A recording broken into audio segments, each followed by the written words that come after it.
Hello मारा भाइयों। तो टीपन आयो रोया भाड़ो पर हूँ। Wow beautiful. मारे टीपन है आज मारे टीपन लઈને आया है एक अनोखो आदमी मारे टीपन लઈને आयो है। હું તો આમ થોડે વતોડો થોડી વાર પૂટ એ પણ ગ્રાહકે ખાવાનો ટાઈમ નહીં મળી રહ્યો। साला ये दुख का खत्म नहीं होता बे। તો હવે થોડો ગ્રાહકે બનાવીને પટાવીને કા સેટિંગ કરા ખાવા જાવા હારું। समझ रहे हो? समझ रहे हो आप? समझ रहे हो? તો એકા ફટાફટ દે ગ્રાહકો ને। आइए देखते हैं मजा आएगा। ઓપ રે कैमरा कोई भरोसा नहीं टेम करे पलटी जाए रे। ग्राहक आवे तो तीन ही बधे चारे बधे बाकी हेट तो मोरे पहला खाई गया था बरा।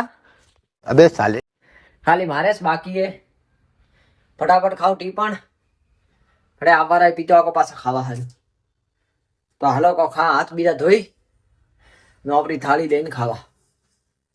मारा भाइयों तो मोबाइल पेटी આવી दी देखो अबरी संजमा આવી બની ભાડા પર થપો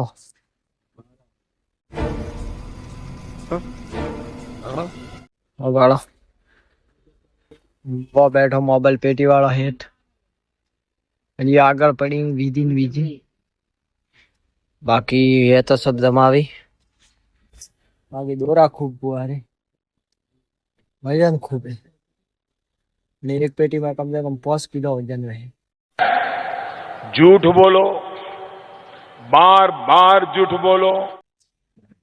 एडो मारा थोड़ी बड़ा पूछा हेलो भाइयों जहाँ थोड़ी बड़ा एकदम करो बाकी से भी बैठा है बाड़ा बड़ा मोनेंदर भाई आया रहा है बाकी सेठ जी मोबाइल देख रही है वाला हमें थोड़ी बड़ा एकदम करे मारा थोड़ा काल का ब्लॉग में है लाइक शेयर कमेंट जरूर करજો वीडियो पार्ट सबकी हारो लागतो पूरा पार्ट તમને વિડિયો આવતો બનાવે वो कमेंट કરીને કહેજો। राम राम सबने मारा भाइयों।